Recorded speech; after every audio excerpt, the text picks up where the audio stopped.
Hello. If everyone could have a seat, please, so we know if we need to get more chairs. Thank you.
I'm just asking for everyone to bear with us today. It was very tough, very hard to get through.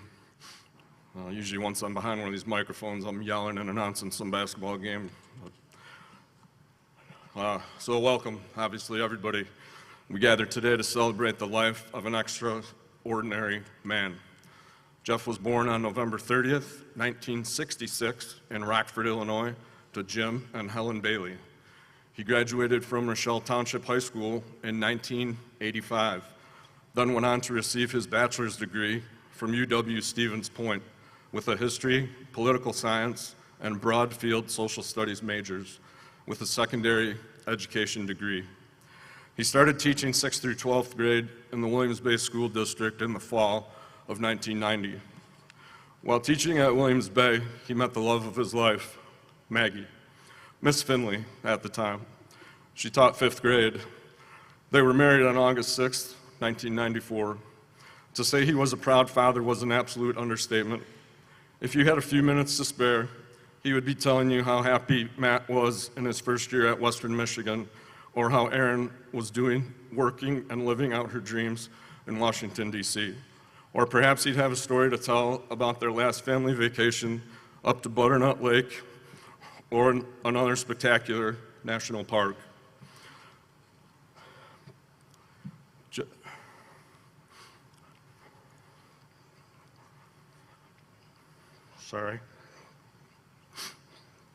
Jeff dedicated the past 31 years of his life to teaching and coaching, yet he most certainly was not just a social studies teacher. This next part will require some audience participation because we all know Mr. Bailey would not tolerate boring speeches. If Mr. Bailey had an impact on your life with any of these following things, please stand and remain standing. Please stand if Mr. Bailey gave a funny, heartfelt speech at your graduation. Mr. Powell. Please stand if you went with him on a trip to Europe. If he built the set for your high school or middle school play. If you went with him on one of the 27 senior class trips he led to Washington, D.C. Stand if you spent time with Mr. Bailey at Outdoor Ed. Perhaps. That's awesome. Perhaps he coached you at Bigfoot in Little League sports, baseball, or basketball. If he was your coach here at Williams Bay for flag football, basketball, or golf. Maybe Mr. Bailey's voice rang through the stands during one of your Friday night football games. Please stand if you had the privilege of being one of his colleagues. If you are, not quite Outdoor Ed numbers, but impressive. Please stand, if you are a middle schooler who jammed out to his DJ skills. If Mr. Bailey hyped up a pep assembly that you were at, worked with you on student council, or chaperoned one of your dances, please stand.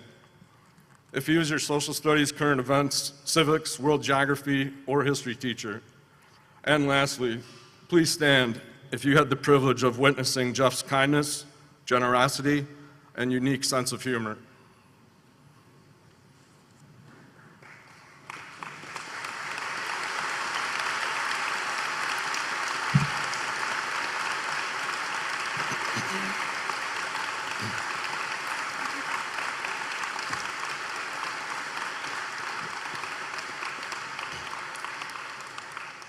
If you look around you, all directions, you can clearly see Jeff not only spent his life loving his family, he dedicated his life to everyone he came in contact with.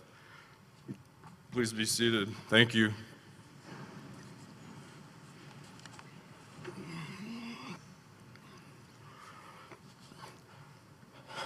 At this time, I'd like to introduce Jeff and Maggie's daughter, Erin. I've known Erin a long time, and I know her to be a strong leader who is beautiful both inside and out. Erin looked at me a few days ago and said, quote, "I'd like to say a few words about my dad. I don't know if I'll be able to get through it, but I do know that I want to try." Please welcome Erin Bailey. Be right behind you.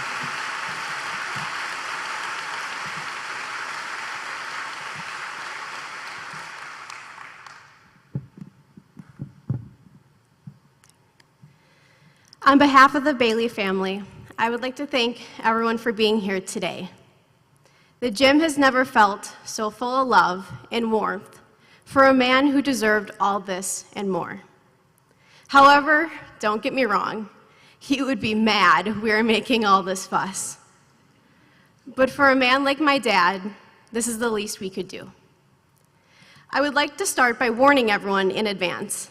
This speech I'm about to give is not dad-proofed. Growing up, whenever I had a big speech to give or a paper to write, Dad and I had a routine. I would write a rough draft, then walk into the living room where Dad would sit back and listen, typically on his favorite spot at the couch with his evening glass of milk in hand. He would then request a printed copy for himself and a pen and would sit back with me for what felt like hours to help me perfect every sentence and brainstorm how I could make it even better. Sometimes trying to rewrite it himself. So I hope this speech makes him proud. My dad was the best person I will ever know. While most people in this room know him as Mr. Bailey, Mr. B, or Coach, I had the privilege of knowing him as Dad. Over the last few days, Matt, Mom, and I have reminisced about all the memories we have of Dad. One of the most recent and most memorable moments I have with Dad is driving out to Washington, D.C. last July.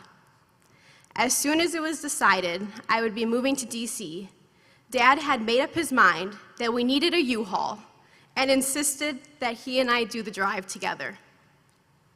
So off we went from Walworth to downtown Washington, D.C., with no cruise control, a bad knee, questionable air conditioning, and some really, really bad music on the radio. But every time I looked over, he had the biggest smile on his face. It was also on this ride that Dad and I talked about what he called emotional stuff for one of the first times. He kept repeating, "Aaron, I know this is going to work out." I, of course, took this with a grain of salt because at the time, I had no job, exactly one friend in DC, and just a studio apartment made up of IKEA furniture. But this was Dad, consistently believing in all those he loved and thinking about others above himself. When I think about Dad, I also have key memories that come to mind. Whether it was the daily itinerary for all our family trips that planned from the time we got up to the time we went to bed, the quarantine family game nights where he would never win at Yahtzee, or notoriously flipping the channels on the remote while watching TV at night. I cannot even begin to count how many endings of movies, final scores of games, or plot points we missed, all because he did not want to sit through the commercials on the TV. However, the moments my family will never forget are the ones that happened during our summers at Butternut Lake. From the disbelief on Dad's face when a 7-year-old Matt caught his first muskie on a neon orange crankbait with a kiddie pool, to Dad teaching Matt how to drive the Kubota, only to hear Grandma yelling, "Slow down," while going up the driveway, to decorating the pontoon with me for the 4th of July pontoon parade, to Grandpa, Uncle Tom, and Dad painting the cabin in the pouring rain, getting eaten alive by mosquitoes. Butternut Lake was one of Dad's favorite places. And it is because of these reasons that he will be missed. Students will miss Dad's bad dad jokes and his love for the subject he taught. His fellow teachers will miss his stories, often with a bit of exaggeration and lots of detail. My grandparents will miss their son, who might have rolled his eyes at their requests sometimes, but would drop anything to be there for them.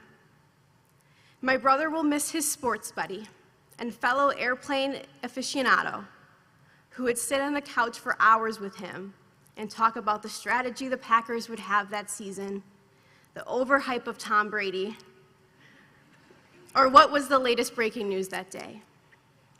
My mom will miss her best friend, the person who never failed to make her smile and laugh, even when he was making fun of her latest hairstyle, or how many hours that night she spent playing Farm Hero Saga on her iPad. And I will miss my biggest cheerleader, the person who never stopped believing in me, instilled in me that the sky truly was the limit, and is the reason why I'm out in DC living my dream right now.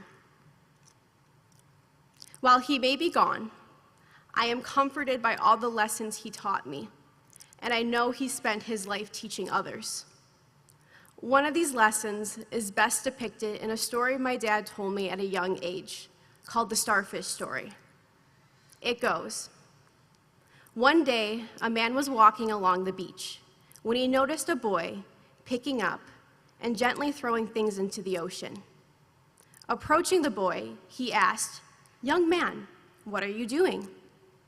The boy replied, "Throwing starfish back into the ocean.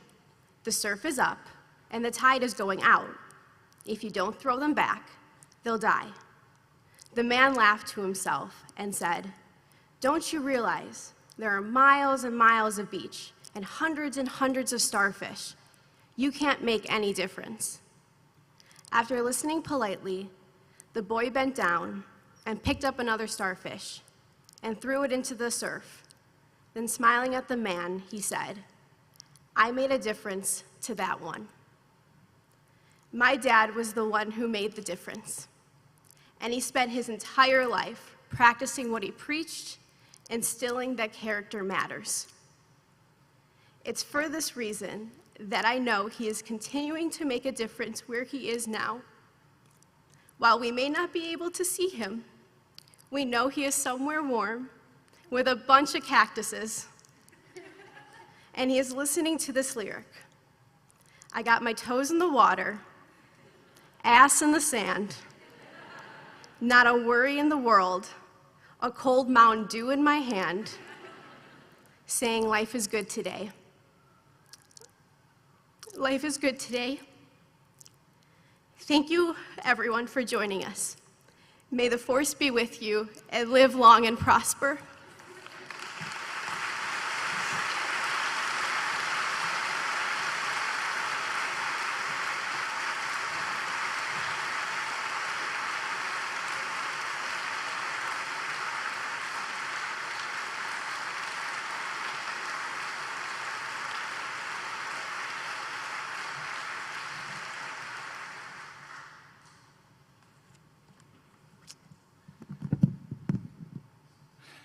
Well, good afternoon, everyone. Before I introduce myself, I just want to thank you all for being here. It's really not a surprise that Jeff touched so many people, but it's great to see you all here, so thank you. I'm Jeff's cousin, Mike, the youngest of the cousins, and my sister, Michelle, and I spent a lot of our summers together early in our childhood while we were growing up. And really, my first memory of Jeff was visiting them at their house in Stevens Point. I remember I was very young. I went there very early in the morning. And I got there and we started to watch Flipper, the TV show. You might not know this, but Flipper was one of his favorite TV shows. And after Flipper, then we went into his room and started to look at all the toys that we might play with that day. And I remember looking around and thinking, man, he has a lot of toys, first of all, and he has a lot of action figures. And I was young. I don't think I had ever seen an action figure before, and I didn't really know what to make of these. And I kept thinking, does my cousin play with dolls? What are these? But later that day, we figured out, well, you know, some of these action figures have horses, some of them have airplanes, some of them have cars. We took them outside, we made roads and the pine needles in the yard, and we played with these action figures all day long. And that was really the first time that I figured out, my older cousin is pretty cool. He's got this figured out. He knows toys. He's probably the person I should follow around all the time and try to copy whatever I do. We did spend a lot of time together. We had a lot of fun together. We didn't always need toys to keep us occupied. In fact, my sister Michelle and I and Jeff were always pretty good at entertaining ourselves no matter what we had around us. In fact, one of our favorite things to play was school bus. And basically all we would do is take a row of chairs and put them in a line. Jeff was always the school bus driver. He got to sit in front. I always wanted to be the school bus driver. I didn't get to be. Jeff was the school bus driver, and we'd screech around corners and bounce over the bumps, and somehow he would keep us entertained for what seemed like hours, or at least until the adults needed the chairs back. So that was the end of school bus, but it wasn't the end of our fun, so we'd give the chairs back, and then we'd just start playing elevator. And all you need to play elevator is a closet with sliding doors and an elevator operator. Jeff was always the elevator operator. I always wanted to be. I didn't get to drive the elevator either. So, for several years, our families would vacation together up at Shell Lake, Wisconsin, before they had Butternut, their cabin on Butternut Lake. And on Shell Lake, we had a canoe and a sailboat that our moms let us use by ourselves. We could use them as long as we would stay close enough that we could still see the cabin and we didn't get too far away from shore. Well, Shell Lake was pretty shallow in front of the cabin, so that meant we could canoe in about 2 feet of water. And it meant if we wanted to sail, we could take our sailboat about 50 feet down the shore in one direction, but we couldn't turn around because that got us too far away from shore. So somebody had to jump out, turn the sailboat around, drag it back in front of the cabin, turn it around again so we could do it again. And of course, I was always the one that had to jump out, drag the sailboat back, while Michelle and Jeff were eating chips and drinking Mountain Dews probably, while I pulled them around. I know I pretended I didn't like it, but honestly, I was just happy that my big cousin was playing with me and letting me hang out with the big kids. Well, of course, vacationing with an older cousin, he was 6 years older than I was, I learned a few things from my older cousin. I learned some really, really important things. I learned that Skittles taste so much better if you shove an entire handful in your mouth instead of eating them one at a time. I learned how to make Kraft mac and cheese out of the box, because Jeff insisted we have macaroni and cheese every single day for lunch. I learned how to snap a towel. That one I regret, actually, because that meant we could have a towel war, and I lost. It also meant that when I started to annoy him, he would tell me, why don't you go snap your sister? And of course, if Jeff said to do that, I was going to go do it, and I would get in trouble, and he would laugh, basically. So, I also learned that if you have a nice boat and you happen to be coming into shore a little bit too fast, it's the person sitting in front's responsibility. Michelle always sat in front. It's always that person's responsibility to jump out of the boat, catch it, slow it down a little bit so you don't scrape the bottom of the boat on the rocks on shore. And it doesn't matter if you're wearing shoes, it doesn't matter if you're wearing long pants, you have to jump out, you have to catch the boat. That was always Michelle's job, and somehow we always came into shore too fast. I wonder why. Mostly, though, I just learned a lot about how to be a good person. I learned how to have fun. I learned how to be good to other people. And if you think about it, what a truly amazing role model I had, somebody to look up to, somebody that I could follow everywhere, and somebody that I always wanted to be just like. I miss Jeff horribly, but I'm so thankful for all of those great memories. And thank you again for coming out and celebrating with us.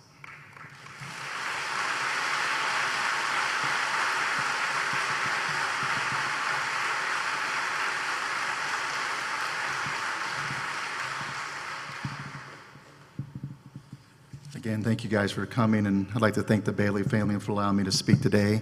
I'm Dr. White, the superintendent of the school district, and Jeff was my dear friend and an inspiration to me each and every day. I'd like to share what I believe are the two things Jeff valued most: teaching and family. When you talk about teaching, some may think it's about lesson plans, engaging lessons, and good assessments. For us older educators, teach may bring back to mind Madeline Hunter and anticipatory sets. Some of you may think about Danielson and her rubrics, and others may think about Marzano and Hattie and research-based instruction. That was not teaching to Mr. Bailey. Jeff was the epitome of the quote, capture their hearts before you mess with their minds. He believed that if you showed students compassion and understanding, they would do great things. He worked to make learning fun, but most importantly, he believed that teaching was touching the lives of those you teach through caring and understanding. Students loved Mr. Bailey because he was human and willing to share through everything he did in the classroom and beyond. He taught students a lot of lessons, but most importantly, he modeled and taught it's okay to be you. As a principal, I tended to get caught up in the next big initiative, worrying about one-to-one computing, curriculum mapping, PBIS, and many other initiatives. Jeff did not believe the key to keeping Williams Bay School District great was a next great initiative or some new policy. He was always supportive, but Jeff believed the greatness of Williams Bay was because of the incredible teachers he had the privilege to work with. Whenever I talked about the next initiative, he'd lean back in his chair, shake his head, and give me one of the Jeff Bailey looks. And typically he'd follow by, I wouldn't do that. And then I'd get a Williams Bay history lesson. He'd talk about the teachers he worked with. He'd talk about Phil and Dan and Jim and Toby and all those people that had made a difference in his career, and taught me that you had to value, he always told me that you kept your mouth shut when you first started and really listened to those elder teachers, and that's how you learned. And through his stories, he helped me understand that the culture of Williams Bay School District has been built over time, and that you have to understand the past before you try to make changes. He taught me to seek the wisdom of Darla, Deb, Denise, Amy, and others before I got carried away. He taught me that loyalty and commitment and truly caring about people are the hallmarks of Williams Bay, and Jeff Bailey was truly about that. Now, I'd like to interject one quick story. I'm not the funny guy. That's probably the next person. But one thing I valued with Jeff was his friendship. And Jeff was a problem solver. And he loved to solve problems. And he loved to calm people down. And if you know me early in my career here at Williams Bay, I tended to get a little wound up about things. And there was one staff member that took great pleasure in getting me wound up. And typically what would happen is he'd get me wound up, and I'd run into Jeff's room, all flustered and mad, and saying, I need your help. And Jeff would turn and say, what has he done now? And I would say, well, he's got Mrs. Such and Such upset, because he always had some parent upset. And I said, I went and talked to him. And you know what he said to me? What are they going to do, fire me? And Jeff would chuckle, shake his head, and respond, I'll go talk to Phil. So that's my funny story. But as Jeff and I became friends, I learned quickly what was most important to Jeff, and that was family. And family to Jeff was everybody at Williams Bay. If you were one of Jeff's colleagues, students, or players, you were family. And once you were part of Jeff's family, he was fiercely loyal and protective of you. He would do anything for you, and you held a special place in his heart. To know this, all you had to do was hear the stories he would tell about his colleagues and the people he worked with. But although everyone held a special place in Jeff's heart, at the center was Maggie, Aaron, Matt, and his parents. Jeff and I frequently talked about our personal lives, and we would talk about places we had been and things we'd like to do. Jeff talked about the cabin, cars that he had test drove, travel, and Star Wars. What he most enjoyed was to talk about his family. He loved his parents and would share the weekend adventures with his mom and dad in Rockford. And he talked most recently about shopping for the car that they were looking for mom and how dad got involved. and many conversations they had had. He loved to tell stories about Maggie. Many of them was when she was all animated and fired up about something. She was his rock, and she kept him organized. You know, I'd bug Jeff for a form or paperwork or to get something done, and eventually he'd say, "Maggie will get it done for me." And she did. He adored her, and he was so excited to travel to Memphis recently with her. The first time they had traveled alone in a very long time without the children. But what Jeff liked to talk most about was Aaron and Matt. He loved to talk about the children. He was extremely proud of them. He loved to talk about their sporting events when they were in high school. He'd come in and talk about how they played and all those things. He loved to talk about their adventures and the things they did together, like test driving a Camaro at the auto show and flying down the street. And as they got older, the pride only grew. He'd tell me about talking with Erin the night before on the phone and what cause she was currently undertaking or some adventure she was on. He talked about the classes Matt was taking and his plans to be a pilot. You knew when they were going to be home because that's all Jeff could talk about. Success can be measured not only in the achievements, but in the lessons learned, lives touched, and moments shared along the way. Jeff touched everyone here today, and he will not be forgotten. So I'd like to end with a quote from the great Luke Skywalker that I think captures the legacy Jeff leaves behind. "We'll always be with you. No one's ever really gone. 1,000 generations live in you now."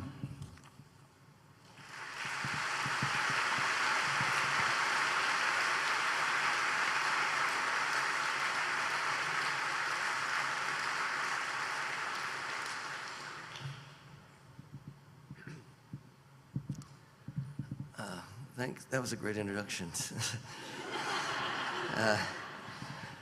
It's hard to know where to begin, so I think I'll just begin at the beginning.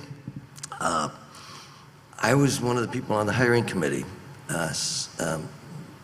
when Jeff applied for a job, and the first thing that really impressed me was actually on early, which to me is amazing. And I remember it was in the old building, and it was hot. There was no air conditioning, and this guy comes in, and he's, you know, right out of college, really freshly minted, you know, really idealistic. And he's an hour and a half early, and it's hot in there, and we're about to break for lunch, right? We walk in, and who's this guy? What are you doing here? He said, "Oh, I'm here for the interview." I said, "Well, it's not till 1, you know." "Well, that's okay." So by the time we get back, he's sweating bullets, right? Because I mean, as if he weren't at the beginning. He's already, the suit, the tie, the full thing, right? And so we go into the principal's office, because that was the only room that had air conditioning, with a unit in there. And so and there's a lot of brass in there, right? The president of the board, another board member. There's Dan Bice, who's the new principal, whose position he's interviewing for, right? That's a bit intimidating. And then there was, I don't know, the superintendent. I mean, it was a lot of brass and me. And he was going on and on about Madeline Hunter, and I was saying, okay, yeah, let's get to the real stuff, you know.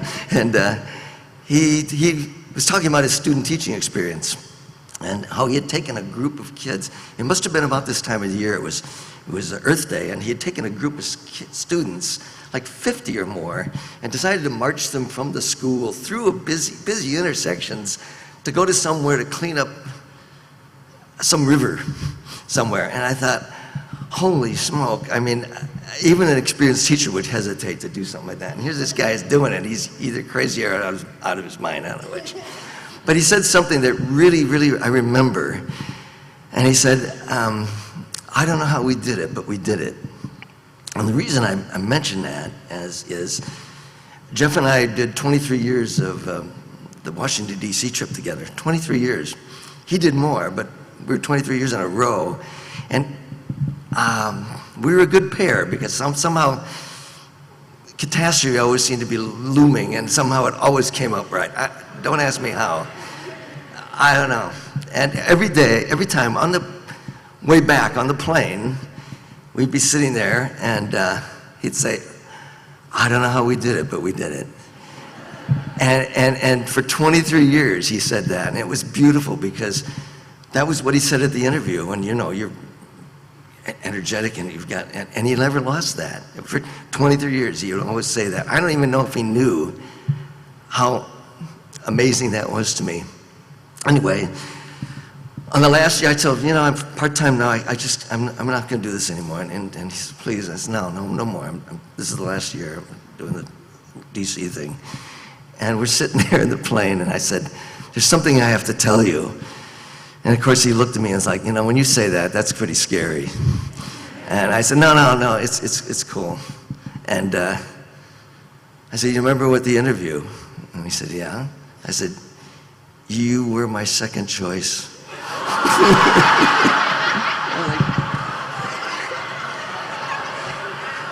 And I said, I've been wanting to tell you this for 30 years, man.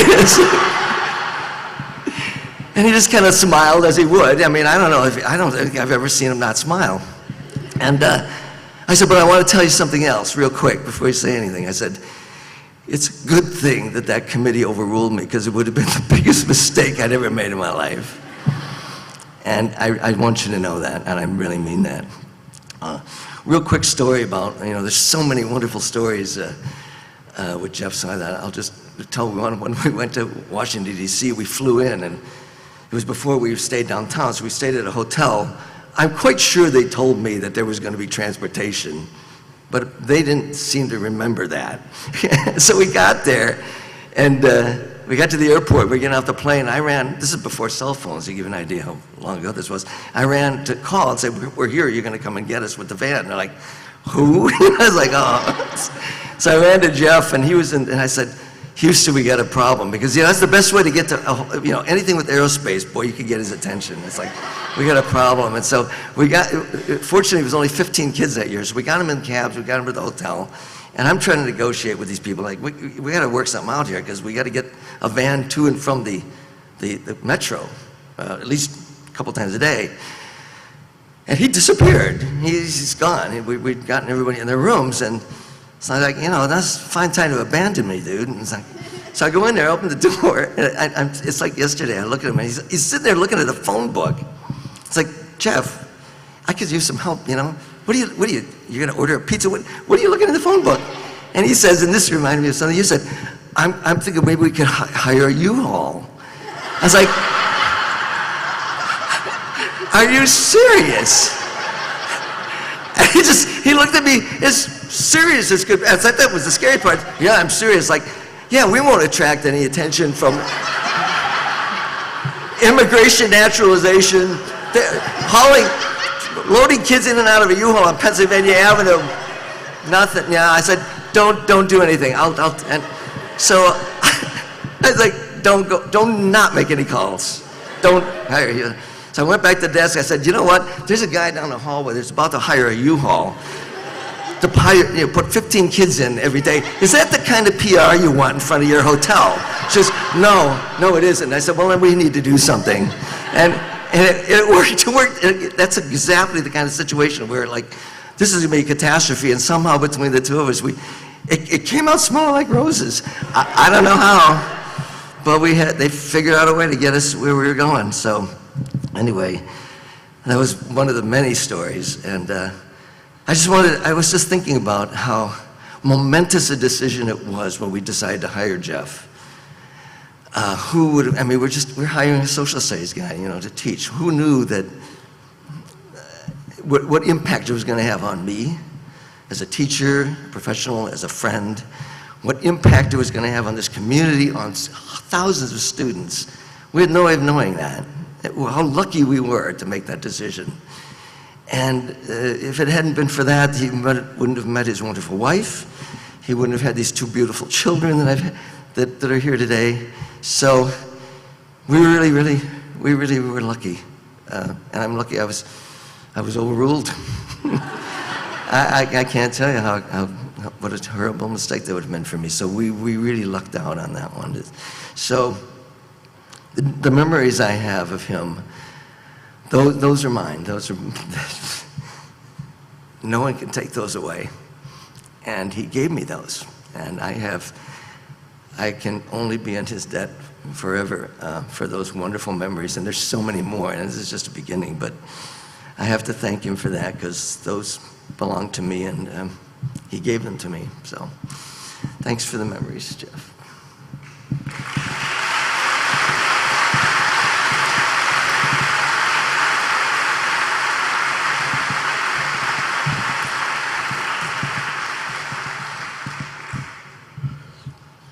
I'm back.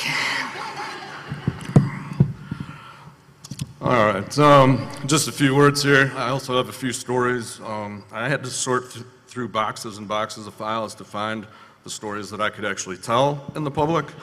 And there was only 3, so that's all you get. The rest of them are, yeah. We were quite the pair. So when the family asked if I'd say a few words today, that answer obviously was a no-brainer.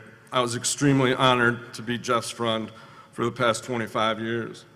I agreed to speak, but I immediately told Maggie, I am not wearing Star Trek or Star Wars gear. Jeff and I met when we were in our 20s. We were newly married to our new elementary teacher wives. All 4 of us were working together. Back in those days, we'd get together at Geisel's house for Christmas parties and drink mudslides. There you go. Or maybe an end-of-the-year barbecue or picnic at Amy Mitchell's, playing games and laughing ourselves silly with Co and Howie, Rex and Nancy, Wagner's, Shambos, Sanborns, Bices, and the rest of our crew. Before we knew it, Jeff and I started raising kids at the same time, stepping into the next chapter of our life as young dads. Maggie and Laura were even pregnant at the same time. Some people joke about having work wives. Well, I had Jeff. And he was my work best friend. Over our years together, there were quite a few side-by-side comparisons that we had made about each other. Don't feel bad about any of these. We made them to each other's faces, laughing, of course. So he would always say, well, I don't have tattoos, but I have a lot of hair.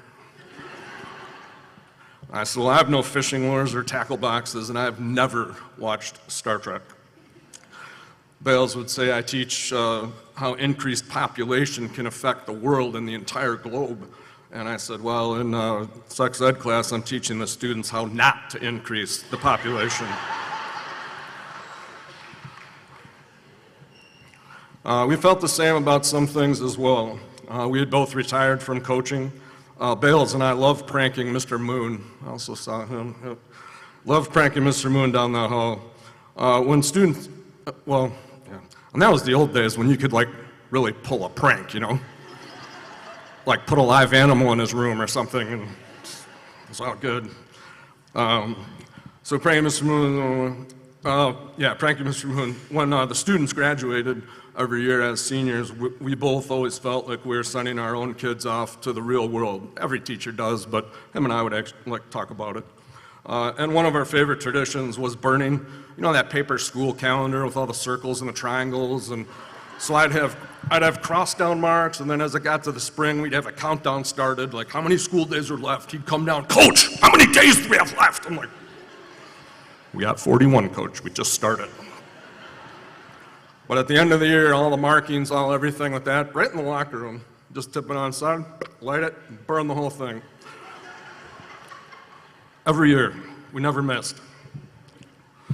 A personal favorite story is just one of my favorites, but it absolutely has to be told. So one student we had, he was the master of fishing stories.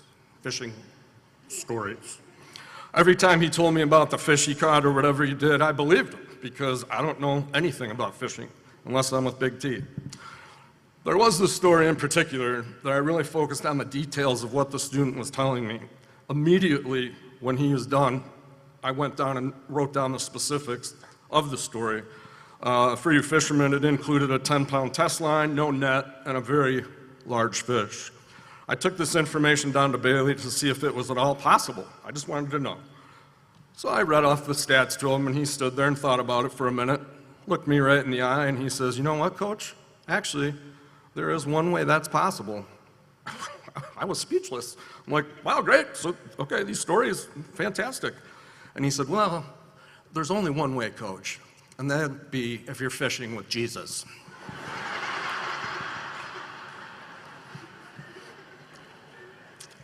I was on the floor laughing.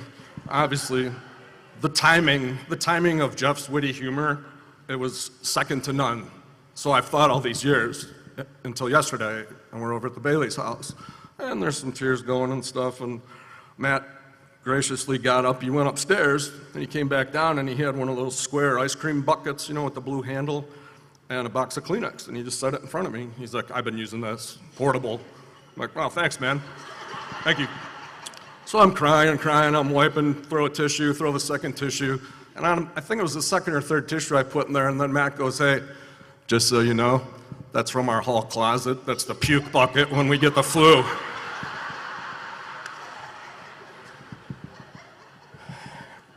And through my tears and looking at him, I was like, his humor will live on for sure. He wasn't going to say anything right away. He had to wait till I touched it and used it. Then he tells you. We coached basketball with Bill Blakely for close to 20 years. That's 20 years worth of locker room jokes, long bus rides, winning teams, losing teams, maybe a few technical fouls, and did I mention the long bus rides? Jeff was always easygoing, very easygoing, until he wasn't. Coaching was definitely one of his passions, and it was that passion that sparked some intense practices and games. For those of you who know how the Williams Bay Sports Conference works, you know that away game buses roll back around 11:30, sometimes might even been midnight back in those days. It's late, it's January cold, end of January cold. Everyone is absolutely exhausted. But there's this one particular game on that night when we got back. It was up against Waterloo. We won the game, but we had a terrible, terrible time breaking the press. Even after the halftime adjustments, we still struggled, but we won.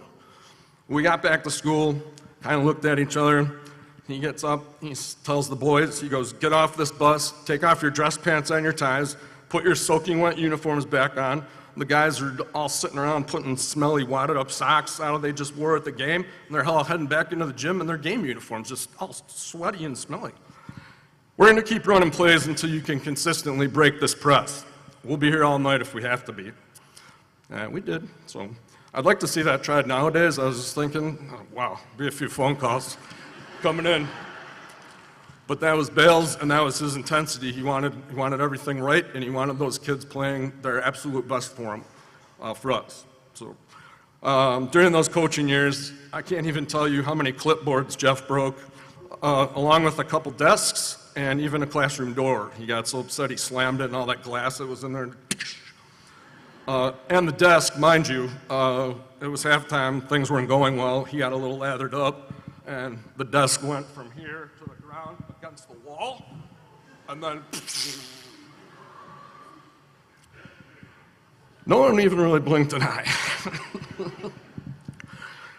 So when he wanted to get a point across or have you learn something or know something that you're going to hang on to, he could get that point across, and there was just no stopping him. He had an incredible intensity, and because of it, all his players played hard for him. There came a time during boys varsity basketball when the WIA started allowing the head coach to stand up during the games. So Jeff and I were both assistant coaches, and we're kind of left frustrated now because Coach Blakely is standing, and he's constantly in our field of vision when the kids are down on the other end of the floor. So we're stuck in those chairs sitting next to him. So Jeff loved to meet frustration head on with his gift of humor and his amazing creativity. So at the next home game, we sit down, he pulls out this large mirror, like a makeup mirror, like you see at the old salons. On the back, it's got, he pulls the mirror up and he just kind of shows me like that, and he spins it. It's got a WB on the back, and it's all wrapped in foam. And I'm like, just gave him that look. I'm like, "You are so weird. What are you doing?" He decorated the whole thing. Like I said, if we dropped it, he had foam around it for safety. Then when the game started, he showed me if we kind of leaned and sat right around the perfect angle, we could see around Bill and all the way down the court. Bales and I looked like prisoners in San Quentin trying to communicate with our little mirrors. And the funniest thing, we actually used that stupid thing a few times.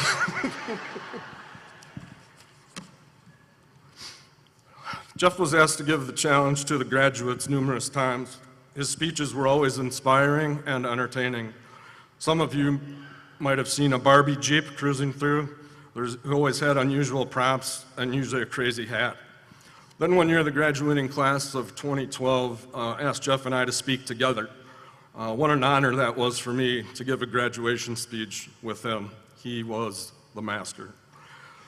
This week, I dug out the script from that particular year, and I'd like to share with you a few words of wisdom.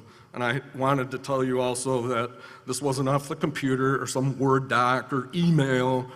This thing was in a folder, in a box, in the basement, filed up with the rest of the stuff. That's how Bales and I did things in the old days. So I was laughing just pulling the thing out, because I know he'd love it. Jeff began by reading a quote by Adele Francis. "My life has taught me that you can't control what life dishes out. You can only choose how you will deal with it and who stands up with you." I continued by saying, "May you have many just friends, several good friends, and a few best friends, all of whom you have chosen with care and with whom you share your joys, your sorrows, your difficulties, and the greatest deeds that lie ahead for you." Then Jeff finished by saying, "May you have friends who help you become the best that you can be, and may you be such a friend to those you love and hold dear." Thank you, Jeff, for being one of my best friends.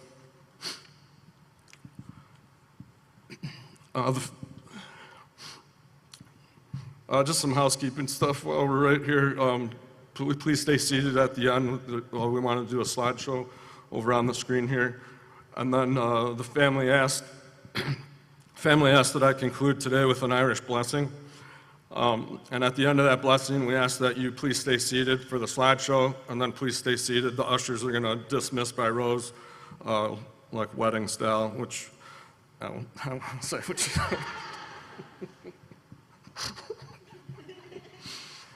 Okay. And there will be a gathering in the Commons to sign the register book, write down a memory or story of Jeff you'd like to share, and talk to his family. The blessing goes, "May the road rise up to meet you. May the wind be always at your back. May the sun shine warm upon your face, and rains fall soft upon your fields. And until we meet again, may God hold you in the hollow of his hand." Thank you.